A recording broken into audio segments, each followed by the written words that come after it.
equipo de Radar Colombia Venezuela conversará con Jorge Mantilla, quien es politólogo, doctorando en Criminología, Derecho y Justicia de la Universidad de Illinois de Chicago. Ha trabajado como consultor para gobiernos locales y organizaciones internacionales en temas de conflicto armado, seguridad ciudadana y política de drogas. Con Jorge conversaremos sobre el grupo armado Ejército de Liberación Nacional y los actuales acontecimientos en el Catatumbo. Adelante, equipo.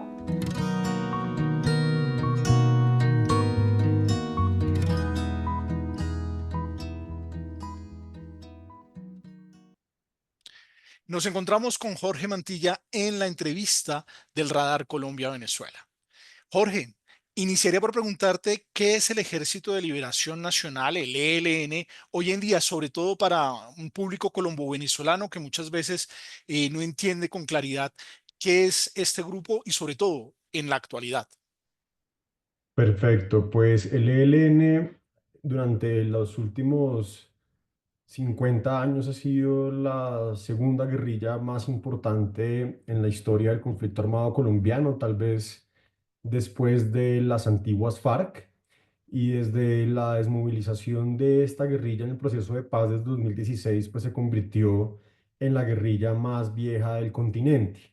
El ELN ha pasado por diferentes etapas históricas y particularmente durante la última década, uno podría decir que el ELN ha transitado hacia un grupo con dos características muy importantes. La primera de ellas es que ha transitado hacia un grupo de carácter binacional. Esto pues ha tenido diferentes implicaciones no solamente en el hecho que el ELN esté en Venezuela, sino la manera en cómo esto ha influido en su agenda política, en la composición de sus cuadros, de sus líneas de mando y por supuesto en la variación del horizonte estratégico de su lucha. Y en segundo lugar, en esta última década, el ELN también ha transitado hacia una idea de guerra urbana desde el cuarto congreso del ELN hacia el 2005, donde el ELN se propone la creación del Frente de Guerra Urbano de esta guerrilla, habla de hacer una guerra regional con centralidad urbana. Entonces ha venido adquiriendo también este carácter y por supuesto de alguna manera también en una transición y una lógica también cada vez más permeada por las economías ilícitas y la criminalidad organizada. Jorge, ¿cómo ha sido la presencia del ELN y cómo es actualmente la presencia del ELN en la zona en la zona fronteriza colombo-venezolana?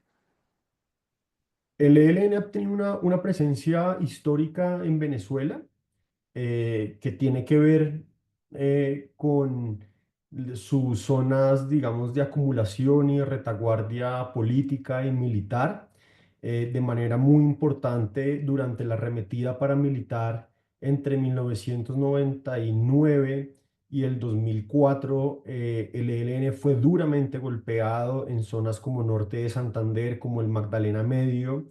En Arauca no lo fue tanto, pero también resultó afectado por esta arremetida paramilitar y en ese contexto Venezuela se convirtió en un escenario muy importante de refugio de sus bases sociales, digamos, también por el desplazamiento forzado que provocó esa arremetida paramilitar, en un sitio también de acopio, de resguardo, de curación de sus enfermos, etcétera. Pero a partir del 2015 con el cierre fronterizo, el ELN se da cuenta rápidamente de la ventana de oportunidad tan grande que se abre para este grupo y empieza un proceso de convertirse en autoridad migratoria y aduanera en los pasos fronterizos informales que se conocen como trochas. Allí el ELN desarrolla un esquema de gobernanza fronteriza que ha venido consolidando durante la última década con un relacionamiento muy particular con el régimen venezolano o con diferentes sectores del régimen venezolano. Y asimismo, pues hoy por hoy y con la reciente incursión armada en el Catatumbo, realmente el ELN se ha convertido en el actor determinante de la frontera colombo-venezolana. Jorge, hay otros actores armados con presencia en la frontera colombo-venezolana. ¿Qué grupos son estos y qué semejanzas y diferencias pueden tener con el ELN? Bueno, la frontera colombo-venezolana, pues como toda frontera y particularmente en Sudamérica, pues tiene unas características que facilitan la presencia de actores armados no estatales. Annette Hitler le llama a esto en su libro el efecto frontera, ¿cierto? Son contextos, digamos, de limitada capacidad estatal, de enormes tasas de impunidad, de unas economías informales, particularmente la del contrabando, que tiene un relacionamiento muy complejo con otras economías ilícitas. Y habría que preguntar, para responder a esta pregunta, habría que hablar, digamos, de las diferentes zonas fronterizas, es decir, hacia La Guajira tenemos presencia de grupos mucho más relacionados con el contrabando, pero podríamos decir, si quisiéramos contar estos grupos, que está, digamos, la presencia de la Segunda Marquetalia, elementos de la Segunda Marquetalia, que es una de las disidencias de las antiguas FARC. Por supuesto, el bloque Magdalena Medio y el Frente 33, que es otra de las disidencias de las FARC agrupada en Estado Mayor Central. Está, por supuesto, el ELN.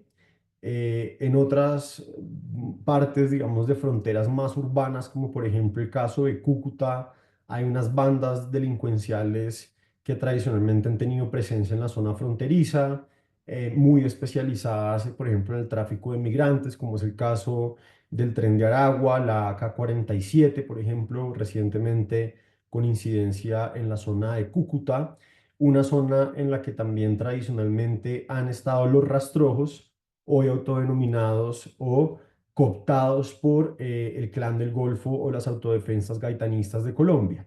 Y ya hacia la zona de Arauca, pues al igual que sigue estando el ELN, hace presencia el Frente Décimo de las disidencias de las FARC, también agrupadas en el Estado Mayor Central. Y hacia la zona de Bichada, Amazonas, pues están todos los grupos muy articulados en la lógica de la minería del oro, pero también de metales raros, como coltán, por ejemplo, en la zona fronteriza, pues, de la Amazonía y el Bichada colombiano. Y ahí tenemos más como una presencia de sindicatos del crimen, ¿no? Como se les denomina, asociados a estas lógicas mineras. La gran diferencia entre estos grupos y el ELN es que mientras estos grupos se han especializado, digamos, en economías ilícitas específicas, bien sea el tráfico de migrantes, bien sea el tema, por ejemplo, el tráfico de oro, y como su nombre lo indica, son traficantes, ¿cierto? De diferentes mercados. El ELN se ha especializado en el negocio de la gobernanza armada, de la gobernanza criminal, como la conoce alguna literatura, y esto le ha permitido, por ejemplo, emprender proyectos de cooptación y de captura del Estado en el departamento de Arauca principalmente.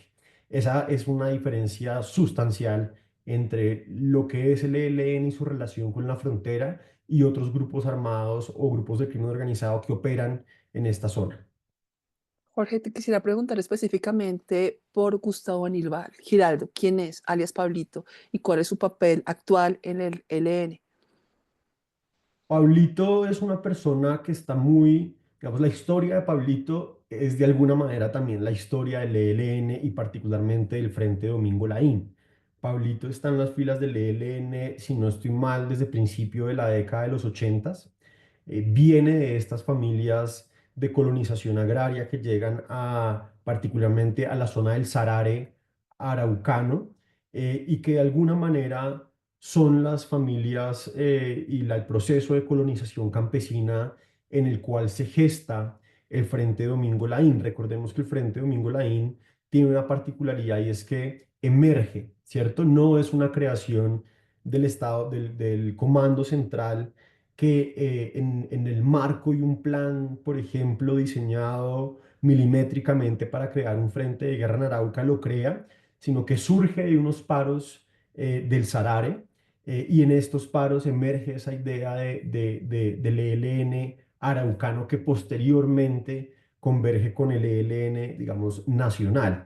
Pablito viene de ese proceso, su familia viene de ese proceso, y particularmente su rol en el ELN ha sido determinante porque Pablito es el gran articulador de la estrategia de el petróleo, digamos, la estrategia petrolera del ELN, en que este frente particularmente a través de el secuestro de ingenieros, de los ingenieros de estas compañías petroleras, en particular la Mannesmann en su momento, la petrolera alemana Mannesmann, pero también a través de la voladura de oleoductos, de la extrusión, logra desarrollar una estrategia en la que el boom petrolero de Arauca termina favoreciendo al ELN.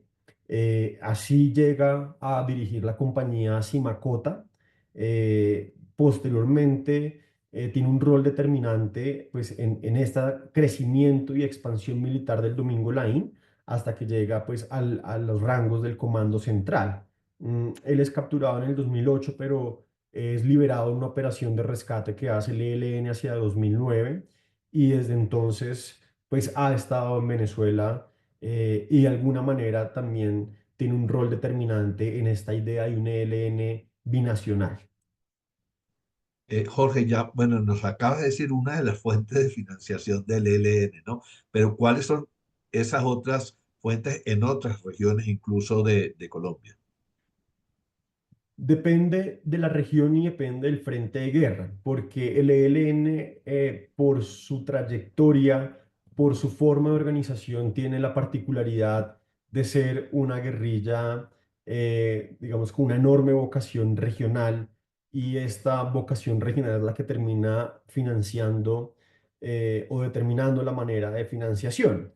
Y eso representa, por ejemplo, en el caso, por ejemplo, de Catatumbo y Arauca, una paradoja, una contradicción aparente, y es el hecho que mientras en Catatumbo la economía cocalera hace parte fundamental del ejercicio de financiación del ELN, en Arauca el ELN se ha caracterizado por nunca querer asociarse con esa economía cocalera, porque tiene a disposición otras fuentes de financiación, como lo venía diciendo en el caso del boom petrolero, pero hoy en día el ELN está metido en negocios de ganadería en esta zona. Esto está muy asociado con el tema de tráfico de carne o contrabando de carne, mejor, con la cooptación, por ejemplo, y la captura del Estado local, cuotas burocráticas, extorsión a la economía formal, mientras que en otras zonas del país, como por ejemplo sur de Bolívar, Chocó, es un ELN mucho más asociado a la historia de la minería del oro y fundamentalmente a esta minería ilícita. Entonces, recordemos que una de las orientaciones que ha mantenido el ELN siempre es la autonomía financiera de los frentes de guerra.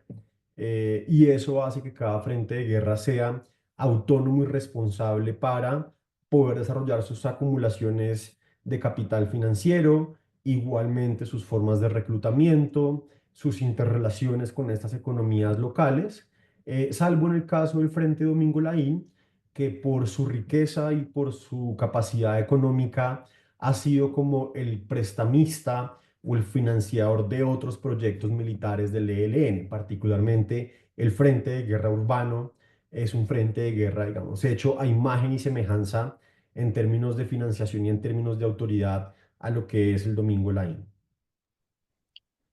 Jorge, ahora en estas dinámicas de negociación y antes de entrar a hablar de paz total, ¿cómo ha sido la experiencia histórica de negociar precisamente con el ELN? ¿Qué tan fácil ha sido? ¿Cómo ha sido llevar a este grupo a espacios de negociación? ¿Por qué no se ha logrado materializar la negociación con este grupo?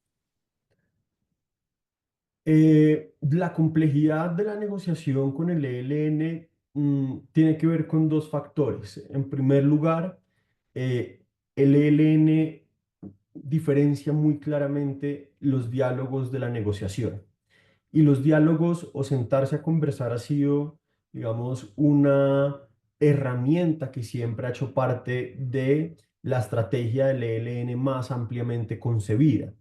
Por eso ellos hablan en sus congresos internos, en sus documentos internos sobre la diferencia entre diálogo y negociación. Dialogamos sobre paz, pero no negociamos, que también se refleja en los términos que usan, por ejemplo, para referirse a la desmovilización. Una de sus consignas, ni rendición ni entrega, está muy arraigada en el ADN político del ELN, pero también la diferenciación que hacen entre entrega de armas e inutilización de las armas, que es de lo que el ELN habla. Entonces, eso, por supuesto, diluye el horizonte de cualquier conversación con el ELN, porque el punto de llegada no necesariamente es la desmovilización y la entrega de armas, o lo que en la literatura se conoce como DDR, por ejemplo. Pero además también otra de las complejidades es lo diluida que de alguna manera es la agenda del ELN. Uno de los factores constantes en las negociaciones con el ELN es la falta de claridad sobre la agenda de negociación. Y esto tiene que ver no con que el ELN no tenga una agenda particular, sino que para ellos la agenda debe ser definida por la participación de la sociedad civil. Esa idea ha transitado por diferentes momentos históricos. Antiguamente el ELN hablaba de la Gran Convención Nacional. Hoy en día se habla de otras instancias de participación de la sociedad civil, pero para el ELN la negociación de paz es una negociación a tres bandas, es decir, no solo entre el Estado y el grupo armado, sino entre el Estado, la sociedad civil como ellos la conciben y el ELN. Por eso ha sido tan compleja la negociación, y porque cuando el ELN ha estado debilitado militarmente, ha buscado momentos más favorables en términos militares para sentarse a dialogar, pero ya cuando ha logrado momentos más favorables militarmente, pues los incentivos para dialogar en serio, digamos, para negociar una salida, una salida al conflicto y hacer una entrega de armas, pues esos incentivos, como en el caso actual, han desaparecido. Sí, Jorge, en el marco del proceso de paz total que ha venido impulsando el presidente Petro, ¿cuál es tu diagnóstico sobre el avance de las negociaciones con este grupo armado? Hay una cosa que es importante reconocer, que es indiscutible, y es que en estas negociaciones con el EN son en las que más se ha avanzado. Esa es una reivindicación permanente que hace el gobierno, que hace el equipo de negociación pues, con el ELN sobre esta mesa. Se firmaron varios acuerdos, algunos de ellos relacionados con el tema de alivio humanitario. Entonces, eso es importante reconocerlo. Sin embargo, en esta negociación, pues hay tres factores que la condujeron a su fracaso. En primer lugar, pues la instrumentalización que hizo el ELN de la negociación, que quedó muy claro en el caso, digamos, del Catatumbo y de la crisis humanitaria que provocaron en el Catatumbo, aprovechando e instrumentalizando estos alivios humanitarios o estos ceses al fuego, pues para replantear sus estrategias territoriales, para determinar y consolidar corredores de movilidad, para fortalecerse en ciertas regiones donde estaban debilitados, como es el caso, por ejemplo, del Chocó en el sur de Bolívar, donde vienen perdiendo sus guerras locales contra el Clan del Golfo o contra las autodefensas gaitanistas de Colombia. En segundo lugar, lo que más avanzó en esta negociación, pues, ¿qué fue? Justamente los acuerdos sobre participación de la sociedad civil. Entonces, el ELN lo que hizo fue desarrollar un proselitismo armado a través de estas reuniones con sociedad civil que el gobierno le permitió hacer en diferentes partes del país, encuentros regionales, encuentros incluso en urbanos. Acumuló políticamente, avanzó en la consolidación de una agenda política para el ELN, pero estos avances en lo humanitario y en la participación de la sociedad civil nunca correspondieron con los avances sustanciales en una mesa de negociación, donde no se pudieron poner de acuerdo frente a temas tan importantes como el secuestro, por ejemplo, y la financiación a cambio de dejar de secuestrar, como el tema del reclutamiento forzado de menores. Y esto pues al final lo que terminó develando era realmente, como sucedió en el último congreso del ELN, que para el ELN era claro que no quería hacer la paz con este gobierno y que en su horizonte no estaba una dejación de armas pues en el corto o en el mediano plazo. Jorge, yo te quisiera preguntar sobre la situación actual del Catatumbo. Hemos visto una intensificación de la violencia, un tema de crisis humanitaria. ¿Qué está pasando hoy en el Catatumbo? Yo describiría este proceso como una araucanización del Catatumbo y es un proceso en el que el ELN quiere replicar el modelo que aplicó tan exitosamente en Arauca para poder cooptar la política local. Recordemos, por ejemplo, que varios exgobernadores de Arauca han sido procesados, investigados, judicializados en diferentes momentos por su cercanía con el ELN, por favorecer al ELN en contratos públicos. Está, por ejemplo, el caso vigente actual de la Unidad de Gestión del Riesgo, donde hay un capítulo específico sobre Arauca y el ELN.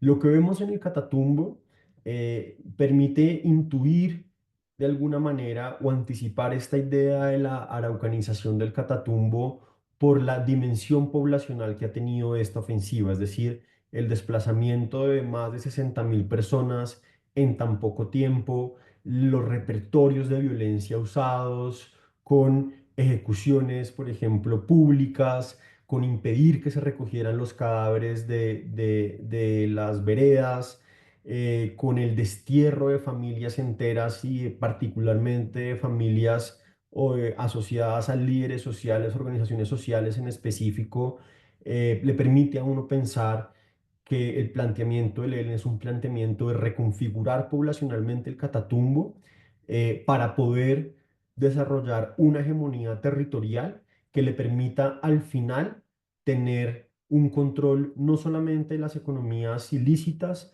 sino también electoral en el mediano y en el largo plazo. Es decir, electoral me refiero tanto a nivel de alcaldías municipales, tanto a nivel de gobernaciones, tanto a nivel de toda la implementación de proyectos que están llegando al Catatumbo, como el Pacto Catatumbo, en el que has hablado más de 3,5 billones de pesos. Y creo que ese es el gran botín, digamos, que hay detrás de esto, en el que desde luego el ELN quiere ser un jugador importante en la manera en que en cómo el Estado llega a esta región, con la promesa, por supuesto, del otro lado, que es el Estado con unos decretos de excepción prometiendo que va a llegar al Catatumbo, que va a implementar proyectos de infraestructura en el Catatumbo, y el ELN quiere ser un intermediador entre la comunidad y el Estado en la implementación de esta oferta de bienes y servicios públicos. Jorge, te has referido al ELN como una organización armada binacional hoy en día, ¿verdad? Y has hecho algunas anotaciones al respecto. ¿Cómo ha sido y cómo es la relación de este grupo armado con las autoridades venezolanas? Yo no sabría a qué nivel son esas relaciones, digamos, a qué tan alto nivel son esas relaciones. No podría, digamos, comprobar que desde el alto gobierno a nivel de la presidencia de la República o los altos rangos del régimen venezolano están, digamos, aliados con el ELN. Yo creo que lo que hay es una simbiosis marcada por la estructura de oportunidad o la ventana de oportunidad que provoca tanto el cierre fronterizo del 2015 como los efectos no esperados del cerco diplomático que se implementa durante el gobierno Duque y esta idea aparentemente no tan descabellada de una intervención militar en Venezuela desde Colombia. Digo no tan descabellada porque ha sido una idea que efectivamente algunos sectores políticos, tanto en Colombia como en Venezuela, han considerado una de las cartas, digamos, sobre la mesa para una posible transición venezolana.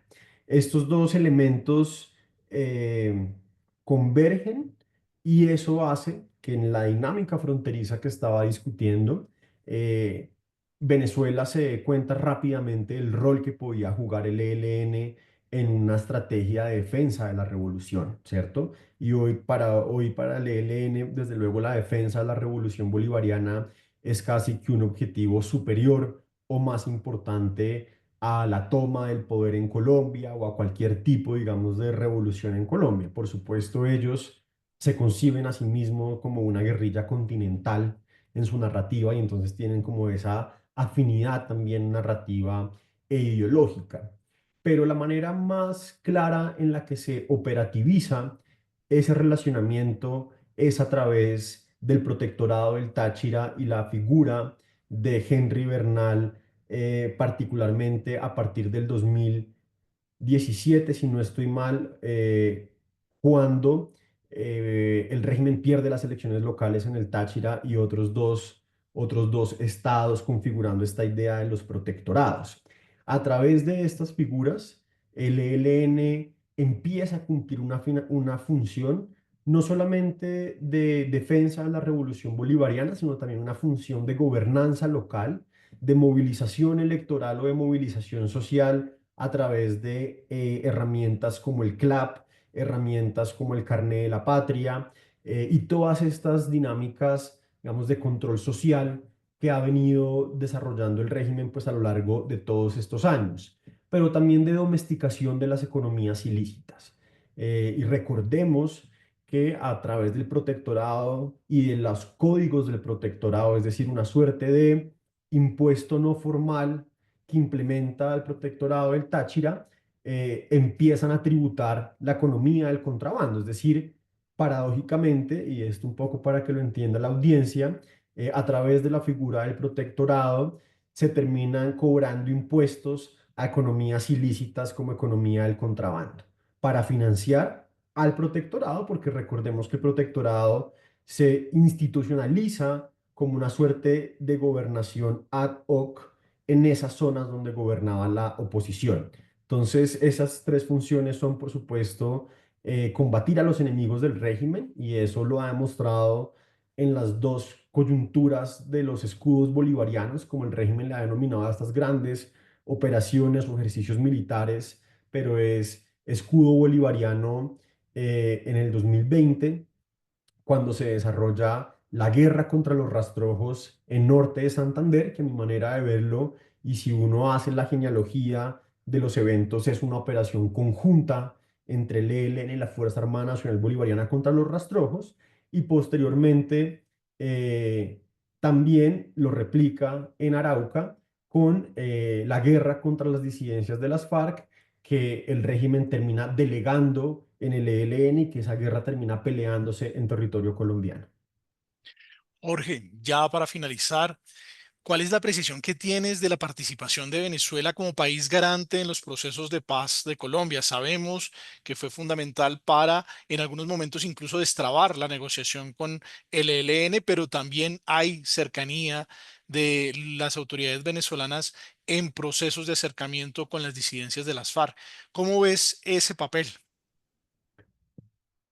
Bueno, pues técnicamente un país garante se supone que tiene la condición de ser un país neutral en los procesos de paz, digamos. Esa es como la definición del garante, es tener esa neutralidad para poder avanzar en el desarrollo de buenos oficios, para poder aportar en la construcción de confianza entre las partes, que es uno de los ejercicios, digamos, fundamentales de lo que al final hace un garante en un proceso de paz.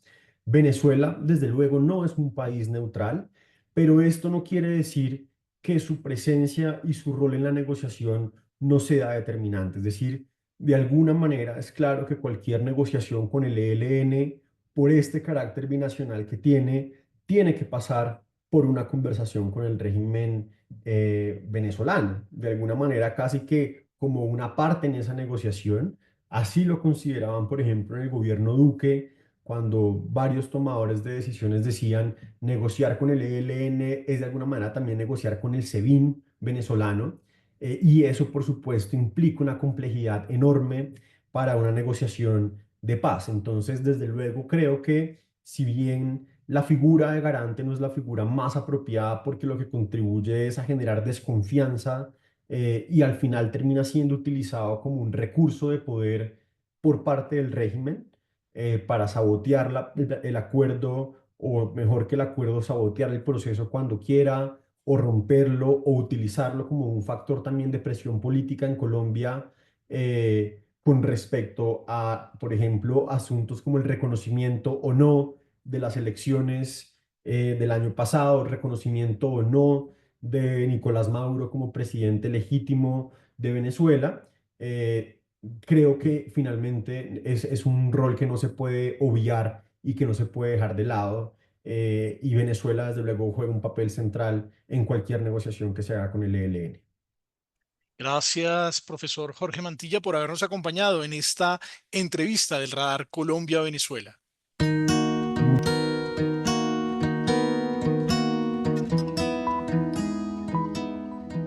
Hemos llegado así al final de nuestra presentación. Los invito a que compartan esta presentación con el hashtag Radar Colombia Venezuela y también nos pueden seguir en nuestras cuentas de X e Instagram como @ob_urosario y @cas_colón. Pueden consultar el reporte del Radar Colombia-Venezuela y las demás publicaciones del Observatorio de Venezuela de la Universidad del Rosario colocando en su buscador favorito Observatorio de Venezuela, Universidad del Rosario. Los esperamos en el próximo Radar Colombia-Venezuela.